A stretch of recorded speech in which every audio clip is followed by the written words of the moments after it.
नमस्कार दोस्तों, गार्गी क्लासेस पर आपका स्वागत है। डेट आज की 7 अप्रैल 2022। देख लेते हैं इंडियन एक्सप्रेस की इंपॉर्टेंट न्यूज़ जो अभी हम इस वीडियो में डिस्कस करेंगे। सबसे पहले हम बात करेंगे एक्सप्लेन पेज की, फिर बची हुई न्यूज़। तो एक्सप्लेन पेज पे 3 आर्टिकल्स हैं। पहला तो है कि कोविड का एक और वेरिएंट XE, ये अभी पता पड़ा है इसका। और जहाँ तक है, मुंबई में भी एक 50 ईयर्स ओल्ड लेडी में इसका इन्फेक्शन है। अभी ये कंफर्म तो नहीं हो पाया है, पर डाउट है इस वेरिएंट का इन्फेक्शन जो है वो इंडिया में भी पहुंच चुका है। दूसरा हम जानेंगे IPCC की लेटेस्ट रिपोर्ट ने क्या कहा है। एक्सप्लेन पेज का पार्ट हमारा बाकी था। न्यूज़ वाला पोर्शन और एडिटोरियल वाला पोर्शन हमने 2 बार डिस्कस कर लिया है, और ये एक्सप्लेन वाला कवर होते हैं। IPCC का पूरा अभी लेटेस्ट जो 3rd रिपोर्ट रिलीज़ हुई है 6th असेसमेंट रिपोर्ट की, ठीक है ना, 3rd पार्ट, वो हम देख लेंगे। फिर इसके बाद में नेक्स्ट आर्टिकल रहेगा that is related to Lingaraj temple कि उड़ीसा गवर्नमेंट ने क्या अभी ऑर्डिनेंस डिक्लेयर किया है। ऑर्डिनेंस को लेकर के सेंट्रल गवर्नमेंट और स्टेट गवर्नमेंट के बीच में क्या इश्यूज़ आ रहे हैं वो जानेंगे। तो 3 आर्टिकल्स है, तीनों को देखेंगे पहले। तो कोविड का नया वेरिएंट शी या XE, ये बेसिकली मुंबई कॉरपोरेशन, ठीक है, बिरहन मुंबई म्यूनसिपल कॉरपोरेशन में 50 साल की एक लेडी में इन्फेक्शन देखने को मिला है। वो अभी साउथ अफ्रीका से आई हैं। तो अभी नया वेरिएंट जो है इसका इन्फेक्शन हो सकता है, कंफर्मेशन है नहीं। ये नया जो वेरिएंट है इतना डेडलीस्ट तो है नहीं, पर हाँ इसके केसेस थ्रू आउट वर्ल्ड अभी डिटेक्ट हो रहे हैं लगातार।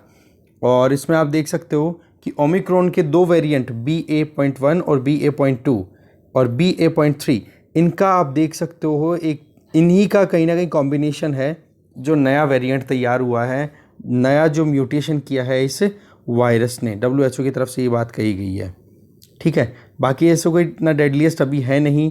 शुरुआत हुई इस पर्टिकुलर वायरस की, यह जो वेरिएंट हुआ है, नया वेरिएंट जो XE हम बात कर रहे हैं, इसको सबसे पहले डिटेक्ट किया था यूनाइटेड किंगडम में जनवरी 2022 में, और अभी तक 600 सैंपल्स हैं, उनमें ये डिटेक्ट हो चुका है ये पर्टिकुलर वेरिएंट, ठीक है। तो यही चीज़ यहाँ पे बार बार बताई जा रही है। बात ऐसी है, इंडिया में अगर आउटब्रेक होता है तो वैसे तो हमारे यहाँ पर वैक्सीनेशन का लेवल और ये अच्छा खासा अचीव हो चुका है, पर बाकी देखने वाली बात यह है कि हम अभी भी इग्नोर नहीं कर सकते हैं कि एक और वेव नहीं आएगी। जिस तरीके से फर्स्ट सेकंड वेव सबसे डेथलीस्ट रही थी, 3rd वेव ओमिक्रॉन की अभी दिसंबर जनवरी में निकल के गई है ही। अब 4th वेव का जो है वो देखते हैं कौन सा वेरिएंट इफेक्ट दिखाता है, ठीक है। बस ये है कि सेकंड वेव जितना डेडलीस्ट होने का स्कोप थोड़ा सा कम है, क्योंकि हमारी बॉडी में जो इम्यूनिटी है ना वो अच्छी खासी डेवलप हो गई है, तो वो थोड़ा सा इतना ज़्यादा इम्पैक्ट नहीं दिखाएगी जितना डेल्टा वेरिएंट ने दिखाया था। ओके, आगे बची हुई है वो सेक्शन देखते हैं। नेक्स्ट आर्टिकल IPCC की रिपोर्ट को लेके कि जो 1.5 डिग्री सेंटीग्रेड से ज़्यादा टेम्परेचर नहीं बढ़ने देने का जो टारगेट है, बोलो नियर टू इम्पॉसिबल है, हम उसको अचीव नहीं कर पाएंगे। और करना भी है तो बहुत कुछ अभी करना है। अभी का मतलब होता है आज ही करना है, ऐसा नहीं कि 2 साल 5 साल का टाइम है, ऐसा कुछ भी नहीं है, ठीक है। तो IPCC की ये 6th असेसमेंट रिपोर्ट का 3rd पार्ट है। टारगेट है प्री इंडस्ट्रियल टाइम के कंपैरिजन में 1.5 डिग्री सेंटीग्रेड से ज़्यादा टेम्परेचर राइज ना हो अर्थ का। तो उसके लिए अभी इमीडिएटली क्या करने की ज़रूरत है। सबसे पहला पॉइंट तो जो बोला था वो रिपीट ही हो रहा है हमारा, कि ग्रीन हाउस गैस का जो एमिशन है उसको हमें 2025 तक पीक तक ले जाना है। मतलब 2025 में जो भी एमिशन होना ग्रीन हाउस गैसेस का, उसको पीक कंसिडर कर लो। उसके आगे एमिशन नहीं बढ़ना चाहिए, उसके आगे कम ही होगा। पहला पॉइंट तो ये हो गया कि पीक अचीव हो जाए 2025 में। फिर दूसरा पॉइंट, जितना ग्रीन हाउस गैसेस का एमिशन आज होता है उसमें 43% का रिडक्शन करना होगा 2030 आने से पहले। दूसरा पॉइंट फिर कि आज की जो परिस्थितियां हैं, जो एक्शंस अभी गवर्नमेंट्स के द्वारा लिए जा रहे हैं वो इनएडिक्वेट हैं। जो हमारा टारगेट है 1.5 डिग्री सेंटीग्रेड टेम्परेचर तक कंट्रोल करके रखना, बोलो वो अभी पॉसिबल ही नहीं हो पा रहा आज के कदम जिस तरीके से लिए जा रहे हैं उनके हिसाब से अगर देखें तो।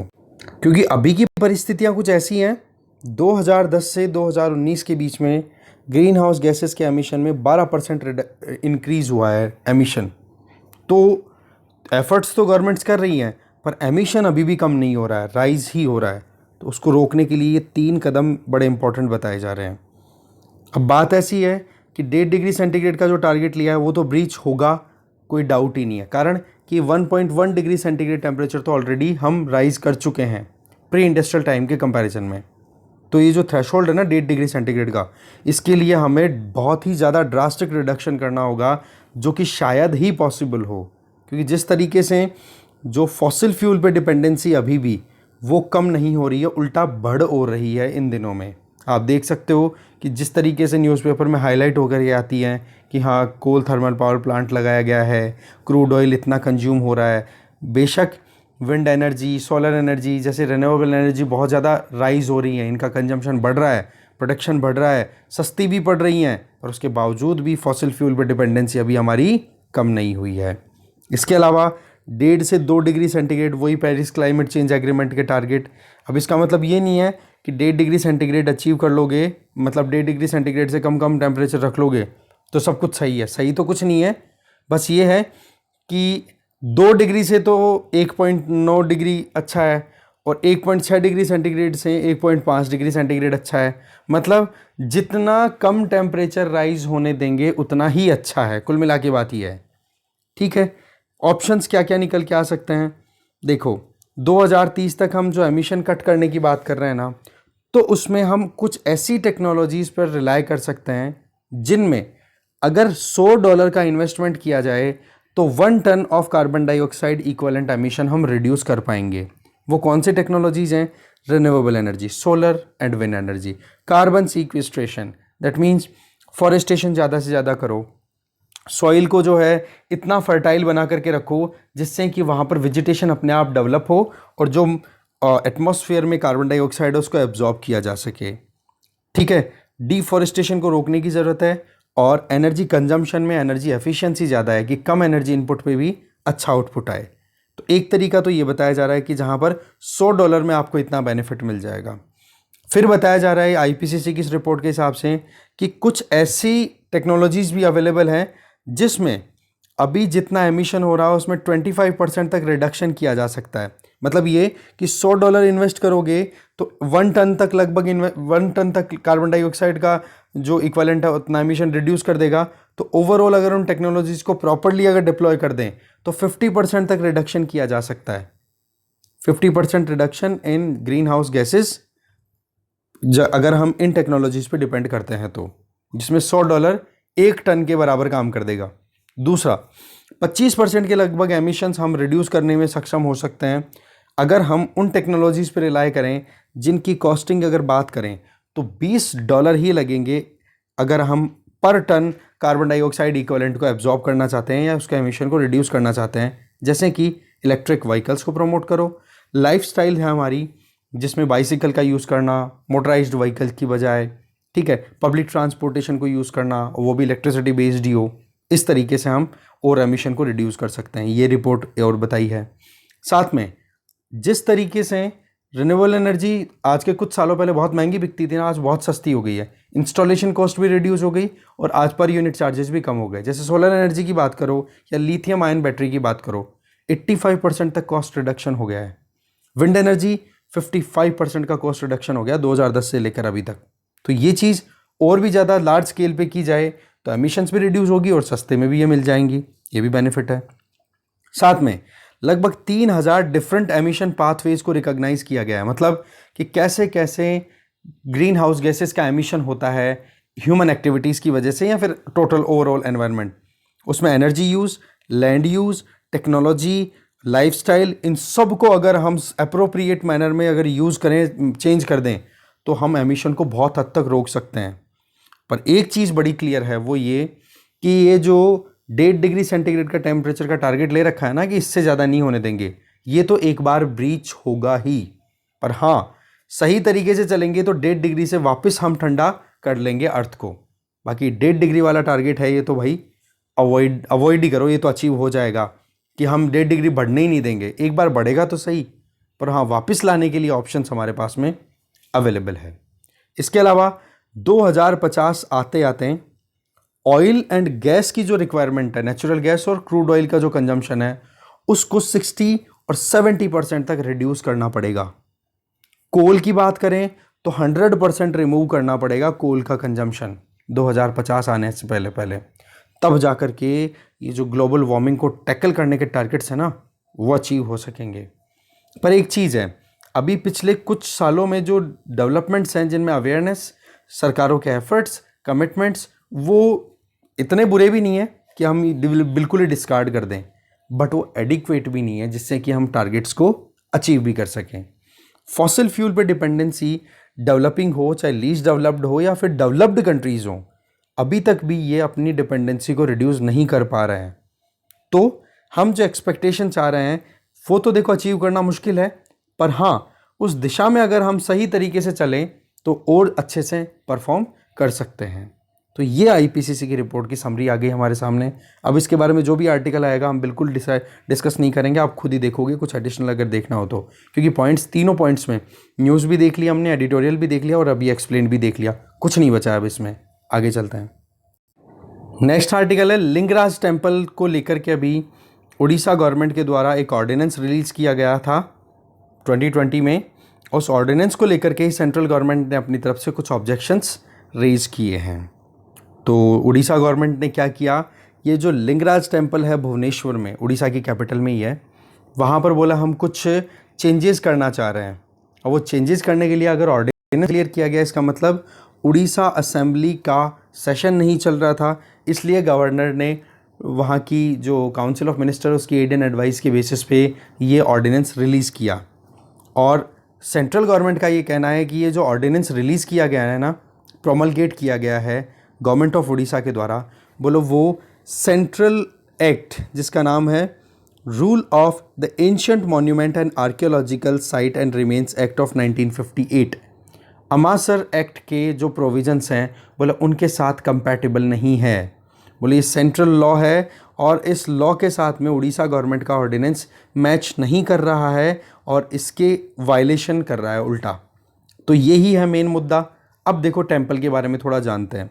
लिंगराज टेम्पल भुवनेश्वर में जितने भी टेम्पल्स हैं उनमें सबसे बड़ा टेम्पल है ये, उस सिटी का एक लैंडमार्क एरिया है। ठीक है, इसको बनवाया गया था किंग जजाति केसरी 10th सेंचुरी में, और शुरुआत तो जजाति केसरी ने कर दिया था, कंप्लीट हुआ था किंग ललातेंदु केसरी के द्वारा 11th सेंचुरी में। मतलब कंस्ट्रक्शन हो गया 10वीं और 11वीं शताब्दी के टाइम पे। इसमें जो स्टोन्स यूज हुए हैं, एक तो सैंडस्टोन हुआ है और एक लेटेराइटिक स्टोन यूज हुआ है। ठीक है, ईंट का सा कलर का पत्थर होता है वो, एक सैंडस्टोन, दोनों। और जो आर्किटेक्चर है वो है Kalinga style of architecture. Okay, इसमें आप देख सकते हो टेम्पल को 4 पार्ट्स में आप डिवाइड कर सकते हो। पहला पार्ट है विमान, जिसमें सेंक्टम सेंक्टोरियम, दैट मीन्स वहाँ जहाँ पर मेन भगवान की मूर्त है। दूसरा जगमोहन, जिसको बोलते हैं असेंबली हॉल, जहाँ पर आप अगर पूजा अर्चना करने जाओ तो वहाँ पर आप बैठ सकते हो, पूजा कर सकते हो। तीसरा नट मंदिरा। नट मंदिरा क्या है, फेस्टिवल हॉल, जैसे डांस कुछ भी परफॉर्मेंस देनी हो वहाँ पे, ठीक है, उसके लिए। देन भोग मंडप, हॉल ऑफ ऑफरिंग्स, जहाँ पर प्रसाद है, कुछ वो करना है, भंडारा समथिंग कुछ, तो उसके हिसाब से ये हो जाता है भगवान के नाम पर। तो ये 4 सेक्शंस हो गए, विमान, जगमोहन, नट मंदिर और उसके बाद में भोग मंडप। ठीक है, ये याद रखोगे आप। टेम्पल की बात करें तो टेम्पल के चारों तरफ लेटेराइट कंपाउंड से वॉल बनी हुई है, दीवार। अब दीवारों की डायमेंशन, अगर आप आर्किटेक्चर फील्ड से बिलोंग करते हो तब तो ये डायमेंशंस देख लेना भाई, 520 फीट से 465 फीट की हाइट की, मतलब ये ओवरऑल आप देख सकते हो इतनी ये बनी हुई है दीवारें। ठीक है, हाइट इतनी नहीं है, मतलब लंबाई चौड़ाई जो पेरीफेरी है उसकी बात हो गई। ठीक है, बाकी इनर फेस की बात करें तो उधर भी कुछ टावर्स बने हुए हैं, उनकी बात भी यहाँ पर कर दी। इसके अलावा यहाँ पर होता क्या है, दिसंबर 2019 में उड़ीसा गवर्नमेंट ने अनाउंस किया कि हम यहाँ पर कुछ डेवलपमेंट करना चाहते हैं टेम्पल में और टेम्पल के पेरीफेरल एरिया में, जो भी कैंपस में ये बाउंड्री के अंदर अंदर का एरिया है, बोला वहाँ पर, जिसमें 66 एकड़ का एक एकमरा क्षेत्र आइडेंटिफाई किया गया। बोले यहाँ पर हम डेवलपमेंटल एक्टिविटीज़ करेंगे, लगभग खर्चा होगा 700 करोड़ रुपए का। पहला फेज़ है उसमें ये था कि जैसे आउटर एरिया है उसके साथ में रोड एक्सेसिबिलिटी प्रोवाइड कर दी जाए, लिंगराज एंट्री प्लाजा बनाया जाए वहाँ पर, बिंदु सागर रिवाइवल, ठीक है, इसके अलावा पार्किंग के लिए हेरिटेज कॉम्प्लेक्स, ये डेवलपमेंट के कुछ काम किए। और एक केदार गौरी मुक्तेश्वर कॉम्प्लेक्स, उसको भी प्रॉपर डेवलप करना। ऐसे कुछ प्रोजेक्ट्स थे जो करने थे उड़ीसा गवर्नमेंट को, और ये 2019 में डिसाइड हुआ। इस चीज़ को लेकर के फिर बाद में लिंगराज टेम्पल ऑर्डिनेंस 2020 प्रोमलगेट किया जाता है, क्योंकि उस टाइम पर उड़ीसा जो असेंबली है उसका सेशन नहीं चल रहा था, तो ऑर्डिनेंस डिक्लेयर कर दिया। अब जो प्रोविज़न थे वो क्या थे, ये एक तरीके से लिंगराज टेम्पल को स्पेसिफाई करते हुए चेंजेस लेकर के आने की बात थी। ठीक है, ये एग्जैक्टली उन्हीं लाइंस पर था ये ऑर्डिनेंस, जैसा कि पहले special act Jagannath temple, Puri में जो जगन्नाथ टेम्पल है उसको मैनेज करने के लिए गवर्नमेंट ने बनाया था, एग्जैक्टली वैसा ही। ठीक है, और आप देखो जगन्नाथ टेम्पल जो पुरी वाला है ना, वो पहला टेम्पल है उड़ीसा का जहाँ पर एक स्पेशल एक्ट 1955 से ही चलता आ रहा है, और उसी लाइन पर अभी ये लिंगराज टेम्पल के लिए भी ऑर्डिनेंस डिक्लेयर किए गए उड़ीसा गवर्नमेंट के द्वारा। ऑर्डिनेंस में सीधी सी बात है, एक तो मैनेजिंग कमेटी कॉन्स्टिट्यूट करनी थी जिसमें फुल टाइम एडमिनिस्ट्रेटर अपॉइंट होंगे, और डे टू डे बेसिस पे जो भी लिंगराज टेम्पल में काम होते हैं उन कामों को ऑब्जर्व करना है, फंडिंग की देखनी है व्यवस्था, एक फंड भी इस्टेब्लिश किया जाएगा जिससे कि कुछ डेवलपमेंट भी करना हो वो भी हो सके, और उस फंड में लिंगराज टेम्पल में जो कुछ भी एक्टिविटीज़ हो रही है उन पे चार्जेस लगा करके थोड़ा थोड़ा चार्ज से इकट्ठा करके और फंड में पैसा आएगा और उसका यूज़ फिर टेम्पल के डेवलपमेंट के लिए ही कर लिया जाएगा। अब देखो बात ऐसी है, जैसे ही ऑर्डिनेंस क्लियर किया गया सेंट्रल स्टेट कैबिनेट के द्वारा, तो फिर आप देखो इस मुद्दे को, ये मुद्दा पहुंचता है सेंट्रल गवर्नमेंट के पास में, क्योंकि जैसे ही ये ऑर्डिनेंस डिक्लेयर किया गया गवर्नर के द्वारा, तो गवर्नर ने इसके अप्रूवल से पहले प्रेसिडेंट को भेज दिया कि भाई आप एक बार और रिव्यू कर लो। क्यों? क्योंकि सेंट्रल गवर्नमेंट का ऑलरेडी एक एक्ट है ना पार्लियामेंट के द्वारा पारित, तो ऐसे में अगर स्टेट गवर्नमेंट भी इस पर कोई कानून बनाता है तो उस केस में फिर सेंट्रल प्रेसिडेंट की एसेंट लेनी ज़रूरी हो जाती है। ठीक है, तो ऐसे में प्रेसिडेंट के पास में जैसे ही जाता है तो सेंट्रल गवर्नमेंट ये कह देती है कि भाई जो AMASR एक्ट, अमसार एक्ट है 1958 का, बोलो उसके प्रोविजंस के साथ में कंपैटिबिलिटी नहीं शो हो रही है इस ऑर्डिनेंस की। फिर वो ऑर्डिनेंस फिर से आता है किसके पास में, यहाँ पे उड़ीसा में। फिर उड़ीसा की सरकार ने जो सेंट्रल गवर्नमेंट ने डिमांड की थी, या फिर जो ये एक्ट है 1958 का AMASR अमसार एक्ट के अकॉर्डिंग उन्होंने फिर चेंजेस किए, और वो चेंजेस करने के बाद में वो ऑर्डिनेंस अगेन भेज दिया जाता है किसको, सेंट्रल प्रेसिडेंट की एसेंट के लिए। और फिर सेंट्रल गवर्नमेंट कहती है कि जी अभी भी इस एक्ट, इस जो आप ऑर्डिनेंस डिक्लेयर कर रहे हो इसमें बहुत सारे प्रोविजंस हैं जहाँ पर प्रॉब्लम्स हैं। अब बात ऐसी आ रही है कि सेंट्रल गवर्नमेंट ऑब्जेक्शन कर रही है, तो किन मुद्दों को लेके कर रही है? देखो, एक तो क्या है, हमारे यहाँ पर आर्कियोलॉजिकल सर्वे ऑफ इंडिया हमारे अवेलेबल है जो कि मेंटेनेंस का इनका काम करती है। जबकि आप देख सकते हो यहाँ पर ये जो कमेटी कॉन्स्टिट्यूट करने की बात की गई है, वो कमेटी यहाँ पर मेंटेनेंस की बात करने लग गई, तो कॉन्फ्लिक्ट होंगे कि नहीं? एक तो सेंट्रल एंटिटी है सेंट्रल गवर्नमेंट के अंडर काम करने वाली, और दूसरी तरफ आप देखोगे तो स्टेट गवर्नमेंट ने भी कमेटी कॉन्स्टिट्यूट कर दी, तो दोनों के बीच में कॉन्फ्लिक्ट हो सकता है। इसके अलावा ये जो ऑर्डिनेंस डिक्लेयर किया गया, इसमें ये कि जो कमोडिटीज़ बाहर बिकती हैं उन्हीं कमोडिटीज़ को टेम्पल के प्रीमाइसेस में बेचने के लिए अलाउ कर दिया। मतलब रिटेल शॉप्स खोलने की ओपन अलाउ कर रही है गवर्नमेंट, उड़ीसा की गवर्नमेंट। तो बोले ये तो मॉन्यूमेंट की जो डिग्निटी है उसके खिलाफ चला जाएगा, लोग ऐसे ही ख़राब लिटरिंग करते जाएंगे, ख़राब कर देंगे, तो एक ये ऑब्जेक्शन है। इसके अलावा स्पेशल दर्शन के लिए अगर कोई जाता है तो उसको अब टिकट लेनी पड़ेगी अगर ये ऑर्डिनेंस हो। तो सेंट्रल गवर्नमेंट का ये कहना है कि भाई हमारे यहाँ पर मॉन्यूमेंट्स में जो टेम्पल मॉन्यूमेंट्स है उसमें फ्री एक्सेस अवेलेबल है, तो बोला पब्लिक को वहाँ पर क्यों फीस देने की ज़रूरत है? जैसे हमने देखा ना, एक फ़ंड भी कॉन्स्टिट्यूट करने की बात की गई है इस ऑर्डिनेंस में, तो ये भी एक ऑब्जेक्शन का कारण है।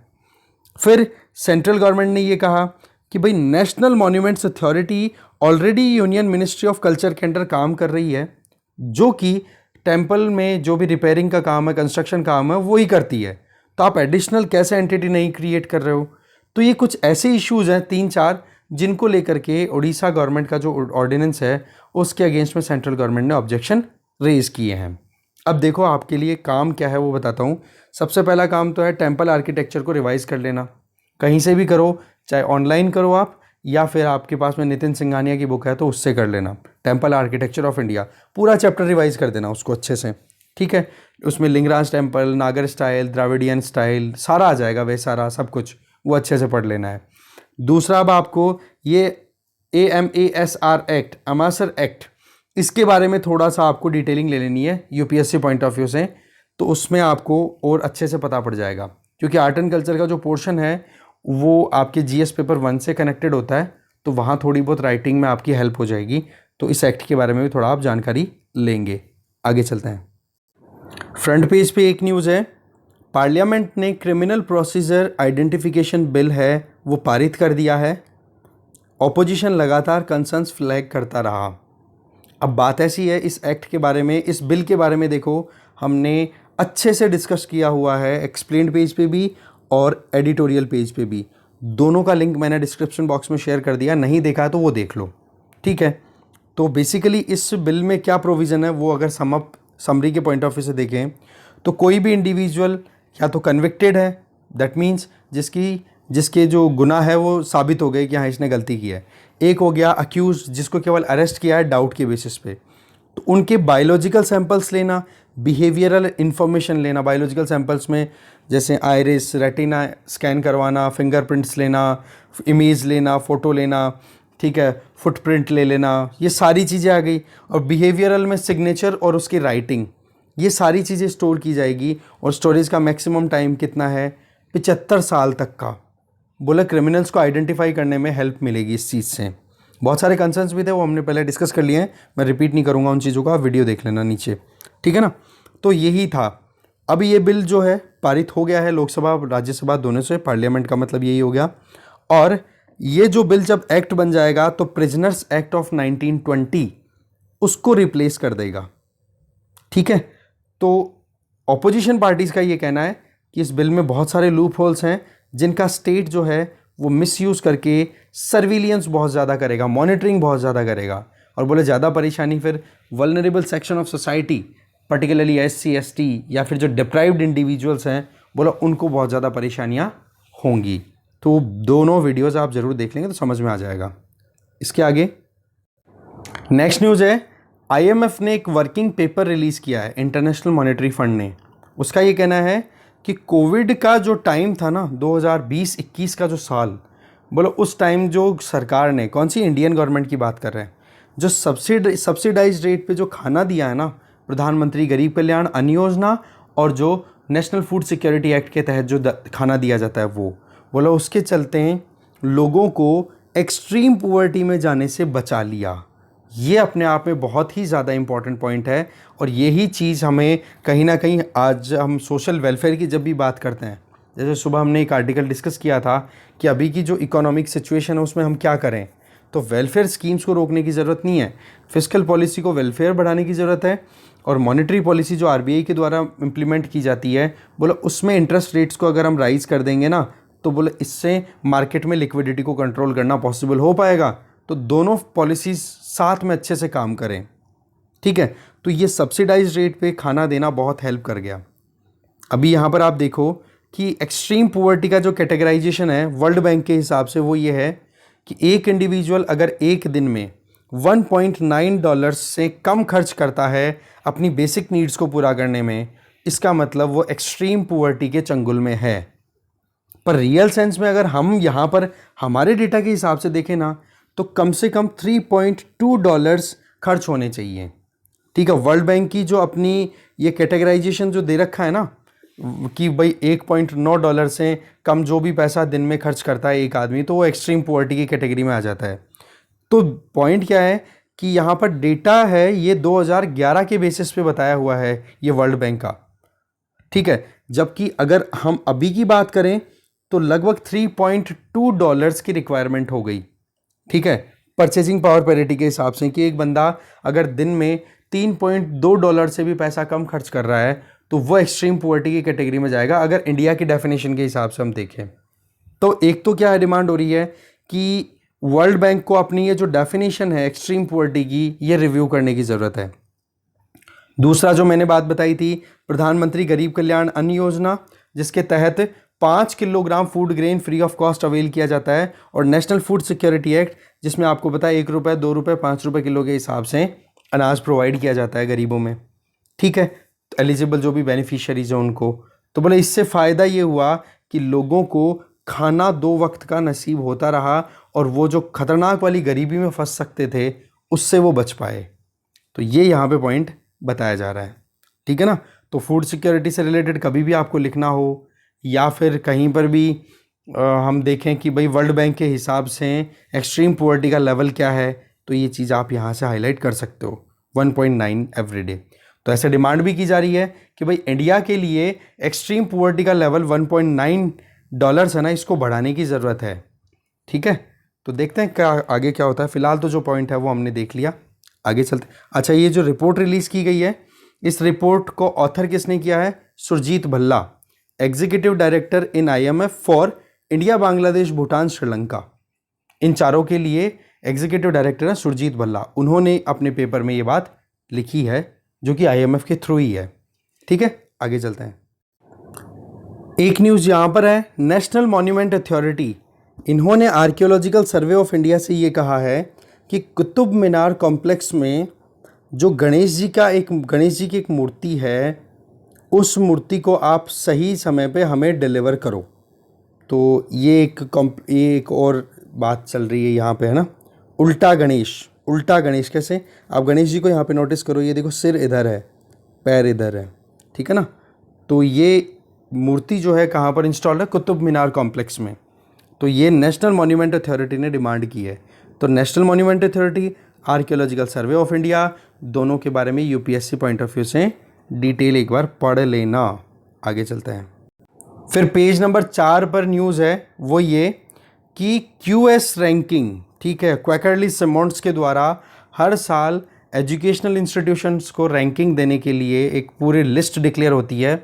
उस लिस्ट में अब की बार क्या है कि वर्ल्ड के जो टॉप 100 सब्जेक्ट्स जिनमें अलग अलग इंस्टीट्यूशंस एजुकेशन प्रोवाइड करते हैं हायर एजुकेशन में, उन टॉप 100 में इंडिया के कितने कोर्सेज आए हैं? 35 कोर्सेज, जो कि अपने आप में बहुत ही ज़्यादा है और अच्छी बात। बहुत ज़्यादा का मतलब कंपैरेटिवली ज़्यादा पिछले साल के कंपैरिजन में, ठीक है ना। तो आप देख लो 35 प्रोग्राम्स हैं, जो कि 5 तो आए हैं IIT से, 2 आए हैं IIM से, एक और JNU से भी कोर्सेज हैं और दिल्ली यूनिवर्सिटी से भी कोर्सेज हैं, ठीक है, और 16 दूसरे हायर एजुकेशनल इंस्टीट्यूशंस हैं। ओवरऑल टॉप 100 की बात करें तो वहाँ पर अपनी अपनी कैटेगरीज में टॉप 100 में लगभग 35 ऐसे कोर्सेज हैं जो कि इंडिया से बिलोंग करते हैं, ठीक है। ये 12th एडिशन था और इस एडिशन को रिलीज़ कौन करता है? क्वैकरली सिमोंड्स, और इसको बोलते हैं वर्ल्ड यूनिवर्सिटी रैंकिंग। और रैंकिंग भी किस बेसिस पे? Subject wise. तो ये ध्यान रखोगे आप, ठीक है। चलिए, इसमें आप देख सकते हो 12 एजुकेशनल इंस्टीट्यूशंस इंडिया से हैं। अब आप देखो, बात ऐसी है कि इंस्टीट्यूट ऑफ एमिनेंस का जो स्कोप है, सिस्टम है, वो गवर्नमेंट ने शुरू किया था, जिसके तहत टोटल जितने भी हमारे यहाँ पर इंस्टीट्यूशंस हैं उनमें से आइडेंटिफाई किया जाएगा प्राइवेट और पब्लिक सेक्टर इंस्टीट्यूशन को। शुरुआत में तो देखो 20 इंस्टीट्यूशन का टारगेट लिया गया था, 10 तो होंगे गवर्नमेंट इंस्टीट्यूशन, 10 ही प्राइवेट इंस्टीट्यूशन, और उनमें फंडिंग भी एलोकेट की जाएगी और उनको वर्ल्ड क्लास इंस्टीट्यूशन बनाया जाएगा, वर्ल्ड क्लास स्टेटस तक अपग्रेड करने के लिए, जिससे कि QS की या फिर जो और हायर एजुकेशन रैंकिंग, उन रैंकिंग्स में इंडिया के इंस्टीट्यूशन टॉप 100 में और टॉप 10 तक पहुंचाने का टारगेट गवर्नमेंट का है। मतलब कैसे भी करके इंडियन इंस्टीट्यूशंस को आइडेंटिफाई, रिकॉग्निशन करवाना था।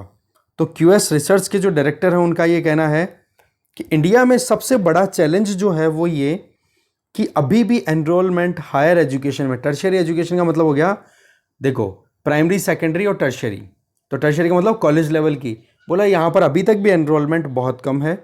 इवन जो नेशनल एजुकेशन पॉलिसी 2020 में आई है, जिसमें टारगेट है कि 2035 आते आते हमारा ये है कि कैसे भी करके जो ग्रॉस एनरोलमेंट रेशियो है उसको 50% तक अचीव करना है। तो फिर भी उसके बावजूद भी एनरोलमेंट अभी तक अप टू द मार्क नहीं है। इसके अलावा ये बताया जा रहा है कि अभी जो इंडियन प्रोग्राम्स हैं उनमें से 51 सब्जेक्ट्स की डिफरेंट कैटेगरीज में ओवरऑल कितने सब्जेक्ट्स को वहाँ पर कंसिडरेशन मिला है? पहले तो देखो 233 ही थे, अब की बार 274। इसका मतलब सब्जेक्ट्स को इंटरनेशनल रिकॉग्निशन भी अच्छा खासा मिल रहा है, जिनमें हमारे यहाँ पर हायर एजुकेशन में एजुकेशन दी जा रही है। ठीक है, अब देखो काम क्या है आपके लिए, इंस्टीट्यूट्स ऑफ एमिनेंस, इनके बारे में एक बार इस स्कीम के बारे में अच्छे से पढ़ना है।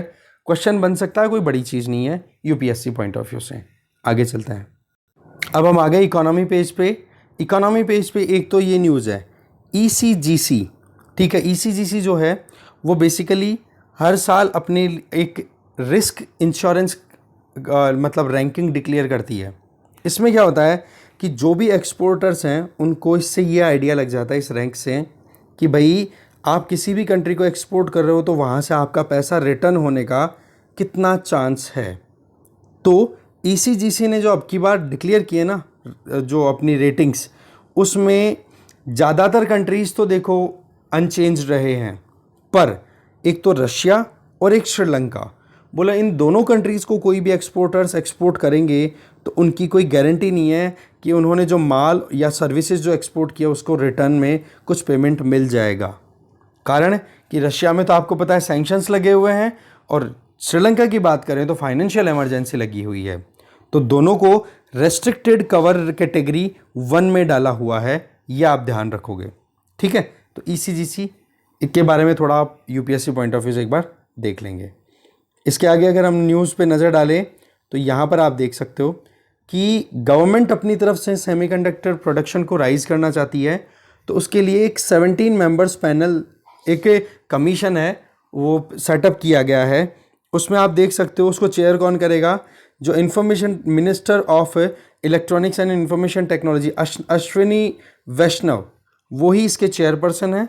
जबकि state minister of state for electronics and information technology Rajeev Chandrasekhar, ये इसके वाइस चेयरपर्सन होंगे। बाकी नीति आयोग के इनके मेंबर्स भी होंगे। तो अश्विनी वैष्णव पैनल किससे एसोसिएटेड है, सेमीकंडक्टर प्रोडक्शन को राइज करने के लिए ये पैनल कॉन्स्टिट्यूट किया गया है। फिर नेक्स्ट न्यूज़ है यहाँ पर कंट्रोलर एंड ऑडिटर जनरल का अभी एक सर्वे, एक रिपोर्ट हुई, उनकी ऑडिट की गई तो पता पड़ा कि यूआईडीएआई के पास में इतना डेटा अवेलेबल है, बट उनके पास में एक आर्काइविंग पॉलिसी भी नहीं है। इसका मतलब कि डेटा को स्टोर कैसे किया जाएगा, मैनेज कैसे किया जाएगा, कोई ब्रीच होता है तो उससे कैसे रिकवर करना है, वो सारी चीज़ों को देखते हुए एक तो प्रॉपर आर्काइव पॉलिसी नहीं है यूआईडीएआई के पास में। ये अपनी तरफ से बोला है, इसको क्या बोलेंगे हम, डेफिशिएंट डेटा मैनेजमेंट, कि डेटा है पर डेटा मैनेज अच्छे से नहीं किया जा रहा है। अभी तक कई केसेस ऐसे आ रहे हैं, 10 साल हो गए आधार कार्ड का ये जो प्रोजेक्ट है इसको कंटिन्यू होते हैं, लमसम 10 साल का काम हो रहा है। ठीक है, तो बोला अभी तक भी एक प्रॉपर फ्रेमवर्क जो है वो अवेलेबल नहीं है, जबकि हम डेटा कलेक्शन की, डेटा पे डिपेंडेंसी की इनकी बात करते हैं। एक ये बात बोली इन्होंने कि यूआईडीएआई जो है वो पोस्टल डिपार्टमेंट के साथ में प्रॉपरली कोलैबोरेट नहीं कर रहा है, क्योंकि जिन लोगों के आधार कार्ड बन गए उन आधार कार्डों को जब वो डिस्पैच किया जाता है तो बोलो वो रिटर्न होके आ रहे हैं, रिसीवर के पास में पहुंच ही नहीं रहे हैं। तो बोले एक प्रॉपर मैनेजमेंट के लिए काम करने की ज़रूरत है यूआईडीएआई। तो आधार को भी आप यूपीएससी पॉइंट ऑफ व्यू से एक बार रिवाइज करना चाहो तो कर ही लेना। और कैग की बात तो हमने कल परसों देखी थी, कैग भी रिवाइज कर लेना। आगे चलते हैं, और आज की लास्ट न्यूज़ है वो है वर्ल्ड पेज से।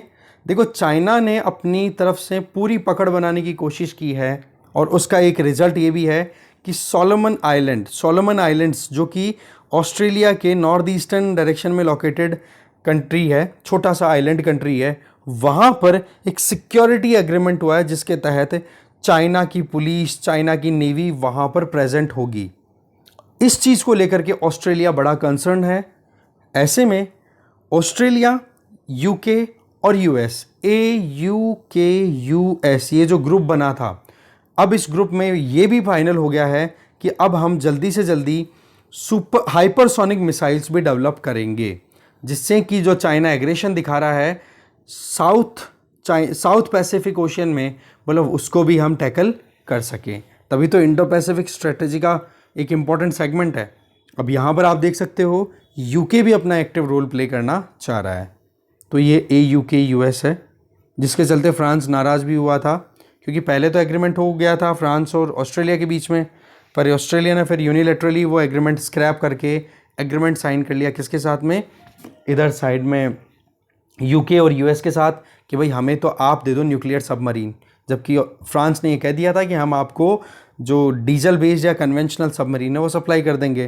तभी तो फ्रांस के और रिश्ते अभी थोड़ा सा गड़बड़ अप डाउन चल रहे हैं यूएस और फ्रांस के रिलेशंस में, और फ्रांस और ऑस्ट्रेलिया के रिलेशंस में। ठीक है, तो देखो इस डिस्कशन में जो भी इंपॉर्टेंट बातें थी वो हमारी हो गई कवर, और कुछ बच रहा हो आपको लगे तो आप देख लेना। Thank you very much for watching this video.